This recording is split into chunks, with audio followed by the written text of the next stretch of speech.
ते सगळ्यांना वाटा.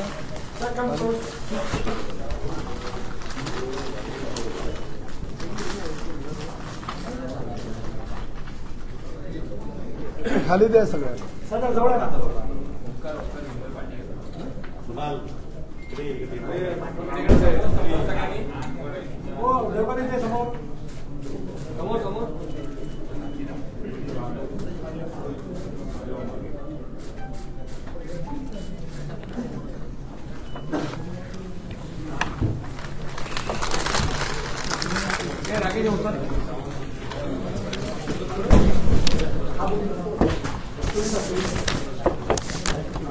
पुढे करू असा डाऊन मग बाकीचे दिसणार ना.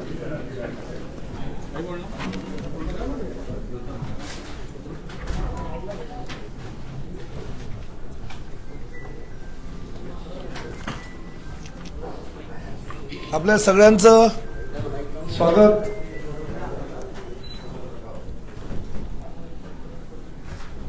ओळा माजिवडा विधानसभा मतदारसंघातील विकास कामांचा आढावा आपल्यासमोर मांडण्यासाठी आणि प्रामुख्यानं मुख्यमंत्री म्हणून एकनाथ शिंदे साहेब ज्यावेळेस राज्याची धुरा सांभाळत होते त्यावेळेस त्यांनी ओळा माजिवडा विधानसभा मतदारसंघासाठी फार मोठ्या प्रमाणात विकास निधी दिला आणि त्यामुळे ह्या मतदारसंघाचा फार मोठ्या प्रमाणात विकास झाला आणि त्या विकासाच्या जोरावर आम्ही पूर्ण ठाणे महापालिका हद्दीमध्ये तर मतं मागणारच आहोत, परंतु एकनाथ शिंदे साहेबांचे धन्यवाद यासाठी आम्ही देणार आहोत की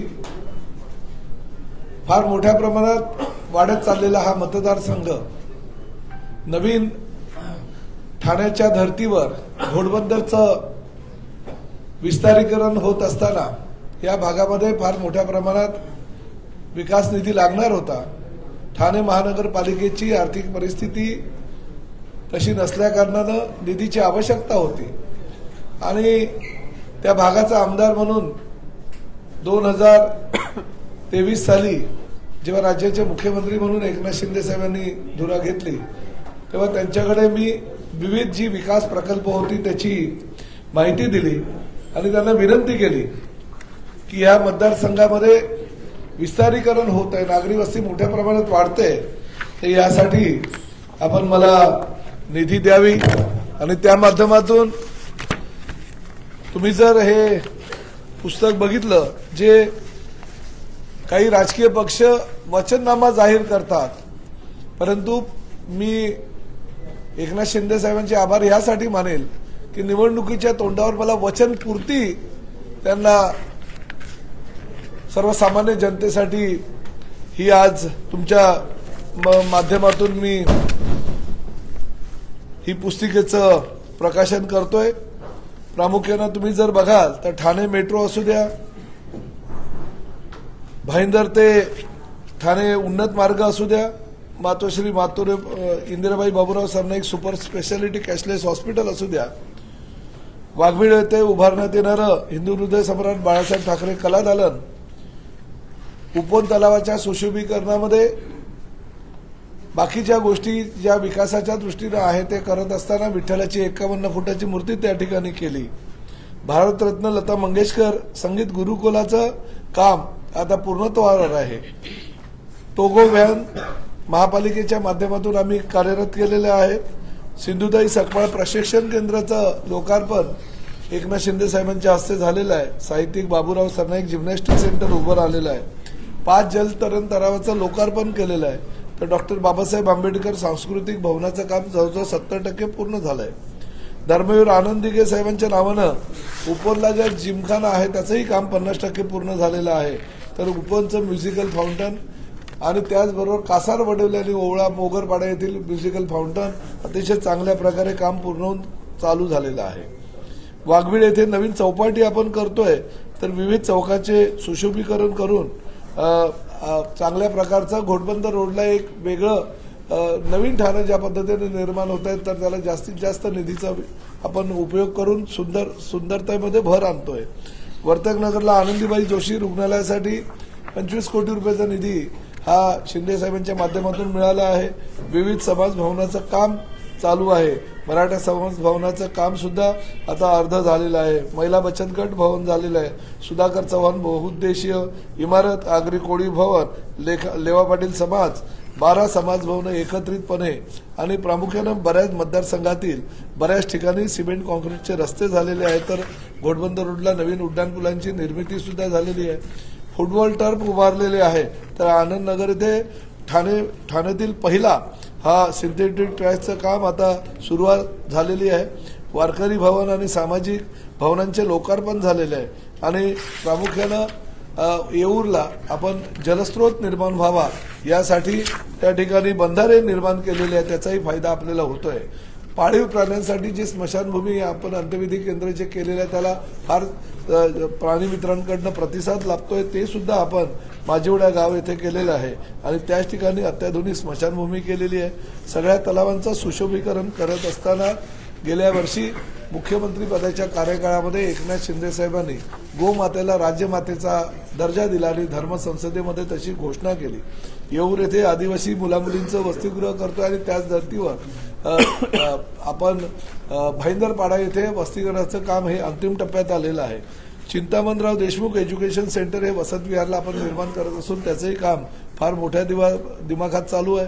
तर सोलार दिवे हे येऊर परिसरामध्ये वन खात्याची परवानगी विद्युत खांबांना न मिळाल्यामुळे आपण बसवलेले आहेत.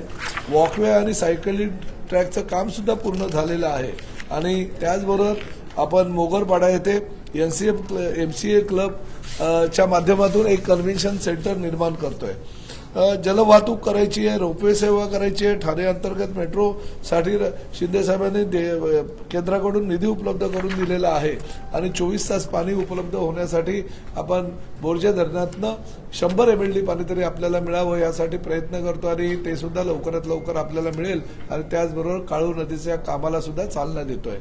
घनकचरा व्यवस्थापन, वाहतूक कोंडी मुक्त आपलं शहर आणि त्याचबरोबर ओळा मजिवडा विधानसभा मतदारसंघामध्ये प्राणी संग्रहालयासाठी सुद्धा आम्ही प्रयत्न करतोय. आणि अशा पद्धतीनं ही विकास कामं एकनाथ शिंदे साहेबांनी फक्त दिलेल्या निधीतून आपण करतोय आणि त्याची बरीच पूर्तता ही झालेली आहे. लोकार्पण झालेलं आहे, भूमिपूजन झालेलं आहे आणि मला खात्री आहे की ह्या इलेक्शन नंतरच जी मेट्रो ठाण्याची आहे त्या मेट्रोला सुद्धा ग्रीन सिग्नल मिळालेला आहे आणि पुढल्या 1 ते 2 महिन्यामध्ये ती मेट्रो सुद्धा चालू होईल.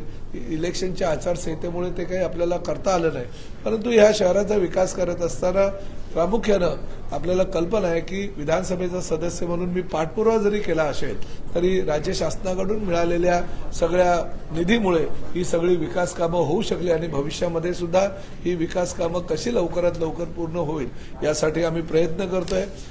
प्रामुख्यानं ओळा माजिवडा विधानसभा मतदारसंघातून शिवसेनेचे 2 उमेदवार जे आहेत ते बिनविरोध निवडून आलेले आहेत. शीतल धमाले आणि त्याचबरोबर आमची चव्हाणताई ह्या सुद्धा 2 उमेदवार निवडून आलेले आहेत. त्यांचं मी अभिनंदन करतो. पण उर्वरित उमेदवारांना सुद्धा आम्हाला खात्री आहे की समोरच्या सर्वांचं डिपॉझिट जप्त करून आमचे सर्व शिवसेना भाजपचे उमेदवार निवडून येतील. आणि प्रभागनिहाय कालच काही लोकांनी जरी आक्षेप घेतला असेल तरी या भागाचा आमदार म्हणून मी राजकीय क्षेत्राशी संबंधित नसलेले काही प्रभारी नेमलेले आहेत जेणेकरून नियंत्रण जे आहे ते आमची जी विकास कामं आहे ती जनतेपर्यंत पोहोचवण्यासाठी हे सगळे आमचे जे प्रभारी आहेत म्हणजे प्रभाग क्रमांक 1 मध्ये साजन कासार आहे, प्रभाग क्रमांक 4 मध्ये राकेश मोदी आहे, प्रभाग क्रमांक 5 मध्ये संदीप नटे आणि गणेश टाक आहेत, प्रभाग क्रमांक 6 मध्ये संतोष ढमाले आहेत, प्रभाग क्रमांक 7 मध्ये भगवान देवकाते आहे, प्रभाग क्रमांक 8 मध्ये वीरेंद्र पंडित आहे, प्रभाग क्रमांक 14 मध्ये विराज निकम आहेत. आणि ह्या सगळ्या पार्श्वभूमीवर पूर्वेश सरनाईक ह्या 146 मतदारसंघातील आपले शिवसेना भाजपचे सर्वच्या सर्व उमेदवार कसे निवडून येतील आणि जास्तीत जास्त मताधिक्यानं निवडून येतील यासाठी प्रयत्न करतायत. त्यामुळे मला खात्री आहे की माझ्या मतदारसंघामध्ये शिवसेना आणि भारतीय जनता पक्ष युतीचे सर्वच्या सर्व उमेदवार बहुमताने निवडून आलेले आपल्याला 16 तारखेच्या रिझल्टवरनं दिसतील. विकास काम के इसमें पहला आपका मेट्रो का है, तो मेट्रो फुल प्लेस कब तक चालू होगी और सेकंड पॉइंट क्लस्टर का क्या प्रोग्रेस चल रहा है? नहीं, क्लस्टर का तो प्रोग्रेस चल रहा है। अभी आपको भी पता है कि शिंदे साहब के मतदार संघ किशन नगर में अभी क्लस्टर की बहुत सारी इमारतें जो है वो पूरी होने को आया। मेरे विधानसभा क्षेत्र में लोकमान्य नगर में हम क्लस्टर में लिया, मगर उसमें भी अभी सब सर्वेक्षण का काम चालू है। लोक प्रतिनिधि नहीं होने की वजह से थोड़ा सा लोकमान्य नगर का क्लस्टर का जो डेवलपमेंट है वो थोड़ा स्लो हो गया था, मगर ये इलेक्शन होते ही हमारे सभी लोक प्रतिनिधि काम पे लग जाएंगे और क्लस्टर का प्रोजेक्ट जो है जैसे किशन नगर में फास्ट चल रहा है उसी तरह से लोकमान्य नगर में भी आगे आएगा। मेट्रो का तो आगे के 2 महीने में मेट्रो का काम जो है वो कंप्लीट होने को आया है। ट्रायल रन भी उसकी हो गई है। आगे के 2 या मैक्सिमम 3 महीने में मेट्रो जो गायमुख से है वो चालू हो जाएगी। टप्पे टप्पे पे होगा क्या पूरा? नहीं, टप्पे टप्पे पे हो।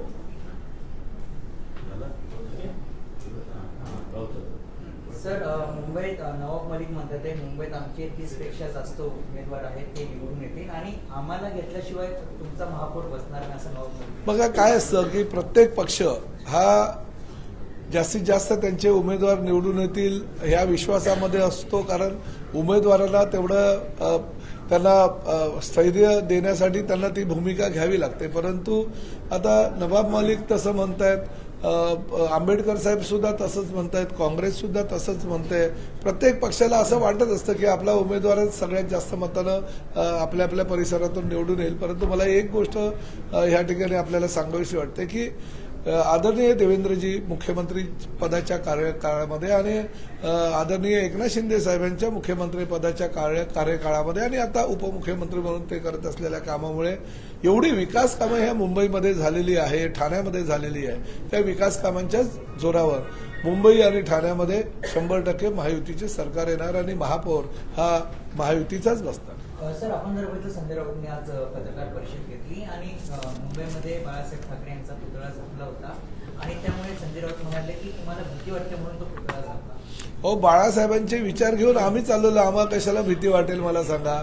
तुम्ही तर बाळासाहेब ठाकरे यांच्या विचाराला मूठमाती दिलेली आहे, कारण बाळासाहेबांचे हिंदुत्वाचे विचार घेऊन आम्ही पुढे चाललो आहे आणि तुम्ही मात्र हिरवी शाल पांघरून निवडणुकीच्या रिंगणामध्ये आतापर्यंत उभे होतात आणि त्या हिरवी शालीचा काही परिणाम आता होत नाही। म्हणून तुमच्या भावाला ज्याला 20 वर्ष तुम्ही बाहेर ठेवलं होतं त्याला आता मातोश्रीचे आणि सेनाभवनाचे दरवाजे उघडे करून त्याच्यासोबत तुम्ही लढताय। काही ठिकाणी त्यांच्या उमेदवाराच्या समोर सुद्धा तुम्ही उमेदवार दिलेला आहे, त्यामुळे तुम्हाला बाळासाहेबांचं नाव घ्यायचा नैतिक अधिकार उरलेला नाहीये।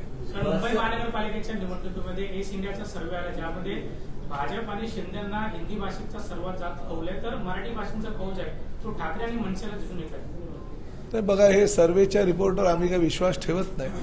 आम्ही महायुतीचे उमेदवार म्हणून सगळ्यांना रिंगणात उतरवलं आहे आणि आम्हाला खात्री आहे की 150 पेक्षा जास्त जागा ह्या शिवसेना भाजप युतीच्या येईल आणि हिंदुत्व विचाराचा मराठी महापौर हा मुंबई महापालिकेवर बसेल याची आम्हाला खात्री आहे। सर, मनसे नेते अविनाश जाधव यांनी एक गंभीर आरोप केलाय, तो म्हणजे आमचे जे उमेदवार आहेत ते उपमुख्यमंत्री एकनाथ शिंदे यांच्या निवासस्थानी नेले जातात पोलीस अधिकाऱ्यांकडून आणि त्यानंतर जे उमेदवार आहेत त्यांचा अर्ज लगेच मागे होतो। मला एक गोष्ट सांगा, पुढे त्यांनी याच आधारावरती आणि काही दुसऱ्या आधारावरती उच्च न्यायालयामध्ये त्यांनी याचिका दाखल केली की या बिनूर ज्या निवडणूक झाल्या त्या तात्काळ स्थगित कराव्यात।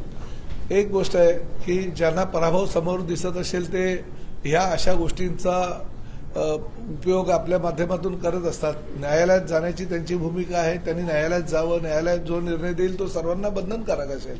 परंतु एक गोष्ट त्यांनी विसरता कामा नये की आज राज्याचे उपमुख्यमंत्री म्हणून एकनाथ शिंदे साहेब हे काम करतायत। आता तुम्ही ज्यांच्याबरोबर बसता ते जितेंद्र आव्हाड, तुम्ही स्वतः, राजन विचारे किंवा अन्य लोक काही एकनाथ शिंदे साहेबांच्या घरी आतापर्यंत कधी गेले नाही का? त्यांचे सीसीटीव्ही फुटेज तुम्ही काढलेले नाही। लोक काही ना काही कामासाठी त्यांच्या घरी जात असतात, 24 तास त्यांच्या घराचे दरवाजे उघडे असतात। आता कोणी जर कामाला जात असेल, तो उमेदवार जरी असेल तरी वैयक्तिक त्याचं काही काम असू शकतं किंवा शिंदे साहेबांना त्यांनी असंही सांगितलं कदाचित असेल की बाबा मला जबरदस्ती बोलवून अविनाश जाधवांनी किंवा ज्या पक्षाचा उमेदवारी अर्ज मी दाखल करतात त्यांनी मला जबरदस्ती उमेदवारी अर्ज दाखल करायला सांगितलं। या तक्रारी घेऊन ठाण्याचे प्रमुख म्हणून किंवा ठाणे महापालिकेमध्ये गेली अनेक वर्ष सत्ता स्थापन करत असताना एकनाथ शिंदे साहेबांनी स्वतःचं वलय आणि वर्चस्व निर्माण केलेलं आहे आणि त्याचा आधार घेऊन अनेक लोकांना त्यांनी न्याय दिलेला आहे. तुमच्या उमेदवारांना जर गरज असेल आणि त्यांच्या घरी जाऊन ते जर लाईनीत उभे राहून जर न्याय मागत असतील तर शिंदे साहेब त्यांना निश्चितपणे देईल. त्याचा एवढा व्हिडिओ वगैरे दाखवून तुम्ही काही मोठं काहीतरी दाखवताय असं करण्याचा काही प्रयत्न करू नये. सर, वर्षा गायकवाडने आरोप केलाय की सिटी फ्लो नावाची जी बस आहे संपूर्ण मुंबईमध्ये चालते 4,600 ती ठाण्यातल्या कुठल्या मंत्र्यांच्या नावाखाली चालते असे देखील त्यांनी आरोप केले. कोणी केले आरोप? वर्षा गायकवाड. नाही, मला कल्पना नाही. वर्षाताईंनी त्या संदर्भात मला लेखी निवेदन द्यावं. राज्यामध्ये रॅपिडो असू द्या, ओला असू द्या, उबेर असू द्या, सिटी फ्लू असू द्या किंवा कुठल्याही गाड्या असू द्या, अशा जर काही अनधिकृतपणे चालणाऱ्या बसेस असेल, टॅक्सी असेल, रिक्षा असेल, बाईक असेल, त्यांच्यावर कारवाई केली जाईल. गेल्याच महिन्यामध्ये रॅपिडोनं आणि उबेरनं अशा प्रकारे काहीतरी बेकायदेशीर वाहतूक केली होती, त्यांच्यावर गुन्हे दाखल केले आणि जवळजवळ 30 ते 32 लोकांवर गुन्हे दाखल केले आणि आम्ही फक्त ड्रायव्हरवर गुन्हे दाखल करून थांबलो नाही तर त्यांच्या डायरेक्टरवर आम्ही गुन्हे दाखल केले. त्यामुळे भविष्यामध्ये असे प्रकार ते करणार. सर, आदित्य ठाकरे म्हणतात की कोस्टल रोडचा खोटा प्रयत्न केलेला आहे, श्रेय घेण्याचा खोटा प्रयत्न केलेला आहे. कोस्टल रोड आता 5 वर्ष हे मुख्यमंत्री असताना देवेंद्र फडणवीस साहेबांनी त्या कोस्टल रोडला मंजुरी दिली होती. त्या कोस्टल रोडच्या परवानग्या सेंट्रलकडनं घेण्यासाठी त्यांनी म्हणजे एवढा प्रयत्न केला जेवढा प्रयत्न राज्यातल्या कुठल्याही मुख्यमंत्र्यांनी केला नाही आणि त्यांच्याच कार्यकाळामध्ये कोस्टल रोड चालू झाल्या. सर्व परवानग्या त्यांनी केंद्राकडनं घेतल्या.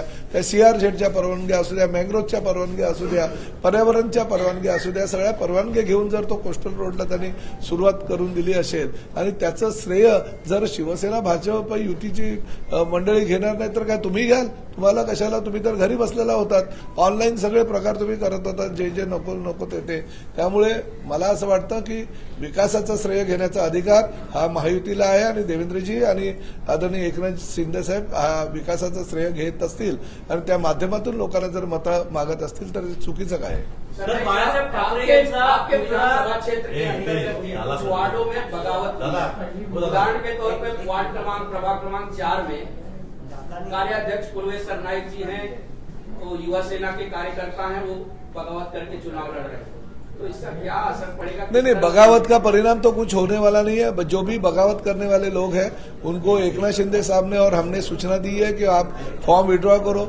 उन्होंने फॉर्म विड्रॉ किया नहीं, मगर हमारी ये भी कोशिश चालू है कि जो भी बगावत करने वाले लोग हैं उन्होंने जो है अपना भले अभी पर्ची जो है वो भरी है, मगर शिवसेना भाजपा युति के उम्मीदवार जो है उनको समर्थन देना चाहिए. वो अगर ऐसे ही काम करेंगे तो जो बगावत मेरे ही मतदार संघ में नहीं बल्कि ठाणे में जो अगर उम्मीदवार बगावत के माध्यम से अगर इलेक्शन के लिए खड़ा हो रहा है तो उनके ऊपर कड़ी कार्रवाई की जाएगी. साहेब, एक परिवहन विभागाचा प्रश्न झालेला आहे. जालन्यामध्ये फेक लर्निंग लायसन्सची वेबसाईट ओपन झालेली आहे. 80 रुपयामध्ये RC बुक, 7 रुपयामध्ये लायसन्स आणि याचे कनेक्शन काश्मीरच्या कुपवाडामध्ये दशवाशी निघाले. तिथून देखील एका अटक केली. बिहारमधून उत्तर प्रदेशमध्ये अटक केलेली आहे. हे जवळपास अशा 5 ते 6 लिंक्स याच्यावरती हे अशा पद्धतीनं लायसन्स बोगस बनवले जायचे. कोणती उपस्थिती नाही, कोणती टेस्ट नाही.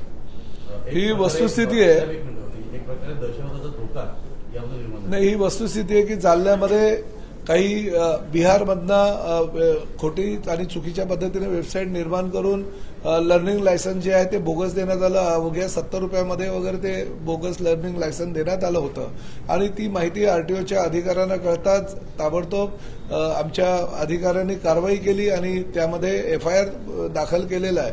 आता FIR दाखल केल्यानंतर पोलीस त्याची चौकशी करतील आणि जे दोषी आहे त्यांना अटक तर करतीलच, परंतु त्यामध्ये दहशतवादी कृत्य करणारे काही मंडळी जर असेल तर त्यांच्यावर निश्चितपणे कठोर कारवाई केली जाईल आणि अशा प्रकारचा जो सायबर क्राईमच्या माध्यमातून चुकीच्या पद्धतीनं सर्वसामान्यांना फसवण्याची प्रक्रिया जर ती कोणी करत असेल तर त्यांच्यावर कठोर कारवाई केली जाईल आणि कायदेशीर प्रक्रिया ही चालू आहे.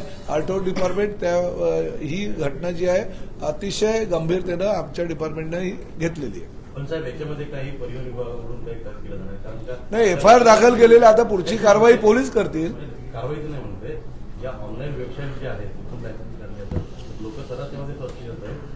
त्यांच्याकरता म्हणूनच आहे. आता शेवटी कसं आहे की हे आमचं काम नाहीये, हे पोलिसांचं काम आहे, सायबर क्राईमचं काम आहे. सायबर क्राईमला त्याबाबत आम्ही कळवलेलं आहे आणि FIR दाखल केलेलं, पण ही फार गंभीर बाब आहे. म्हणून RTO डिपार्टमेंटनं अतिशय चांगल्या प्रकारे त्या प्रकारची छानबीन व्हावी आणि दोषींवर कारवाई व्हावी लवकरात लवकर अशी मागणी केलेली आहे. आणि भविष्यामध्ये अशा प्रकार घडू नये यासाठी सुद्धा आमचं डिपार्टमेंट सक्षमपणे त्याला सामोरं जाईल.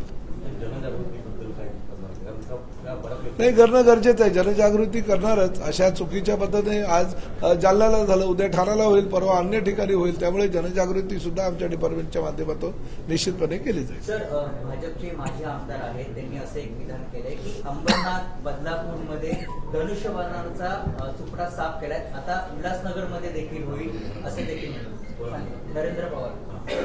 ठीक आहे, आता कोण कुठे काय बोलतं त्याचा प्रत्येक गोष्टीचा विचार असा करून जर त्याला उत्तर आम्ही देत बसलो तर ते योग्य होणार नाही. शेवटी शिवसेना भाजप युती ही मुंबईमध्ये, ठाण्यामध्ये, कल्याणमध्ये अभेद्य. काही ठिकाणी युती होऊ शकली नाही, परंतु त्या ठिकाणी आम्ही आमच्या पद्धतीनं निवडणुका लढवत आहे. ओके. कलमा पडणारी महिला आणि मुंबईची महापौर होईल असं वारीस पडत नाही. अरे, एक महापौर होण्यासाठी किंवा महापौर पदाची स्वप्न बघत असताना आपले तेवढे उमेदवार 227 पैकी किमान 115 त्यांचे निवडून येणं गरजेचं आहे. त्यांचा एक उमेदवार निवडून येणार नाही आणि महापौर पदाची स्वप्न बघणार तर त्यांच्या प्रश्नांना उत्तर न दिलेलं बरं. दोन प्रश्न आहेत. एक तर आज संध्याकाळी एक प्रेस कॉन्फरन्स होणार आहे, ज्यामध्ये संजय राऊत येणार आहेत आणि त्यांच्याबरोबर राजेंद्र विचारे, अभिनंदन जाधव बसून ठाण्याचा महाविकास आघाडीचा वचननामा जाहीर करणार आहे. काय वाटतं या वचननाम्याकडून कशी काय अपेक्षा?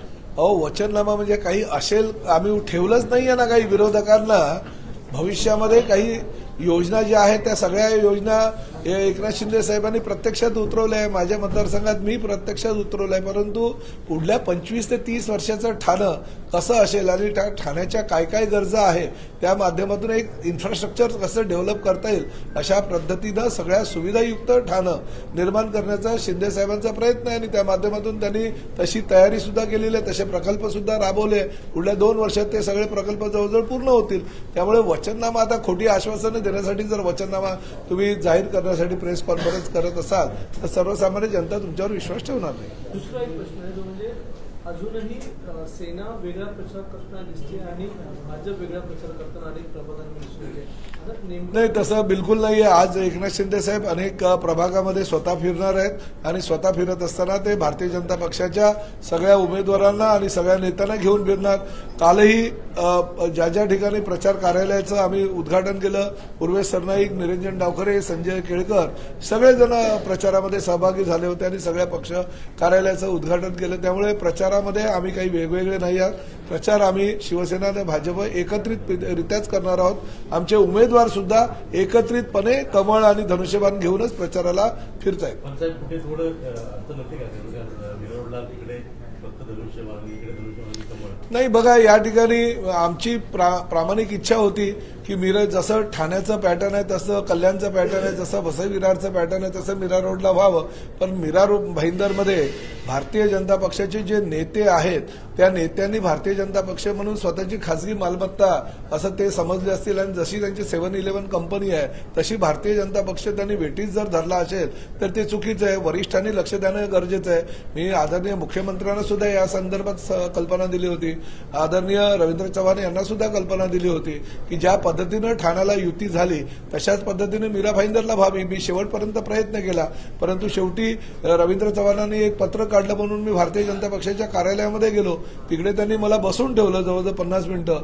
त्यानंतर नरेंद्र मेहता आले आणि युतीची काही बोलणी केलेली नाही. 2 दिवसानंतर युती तोडली म्हणून त्यांनीच जाहीर केलं. आम्ही युतीसाठी शेवटपर्यंत प्रयत्न करत होतो. तुम्ही जर बघितलं तर ओवळा माजिवडा विधानसभा मतदारसंघामध्ये 1 नंबरमध्ये जवळजवळ आम्ही 2 उमेदवार दिले. एक तर आमच्या धनुष्यबाणावर दिला, दुसरं नंबरला उमेदवार जो आहे तो कमळावर दिला. 5 नंबरमध्ये आम्ही धनुष्यबाणावर निवडून आलेला उमेदवार असताना सुद्धा आम्ही कमळाला ती जागा सोडली. आमचा 7 नंबर हा धनुष्यबाण असताना सुद्धा आम्ही ती जागा कमळाला सोडली. अशा परिस्थितीमध्ये महायुती व्हावी, महायुती टिकावी, भविष्यामध्ये एकत्रितपणे ज्या पद्धतीनं नरेंद्र मोदीजींच्या नेतृत्वाखालच्या केंद्रामध्ये आमचं सरकार आहे आणि आमचे मंत्री आहेत, राज्यामध्ये देवेंद्र फडणवीस यांच्या नेतृत्वाखाली एकनाथ शिंदे साहेब उपमुख्यमंत्री आहे, मी तर त्यांचा परिवहन मंत्री आहे.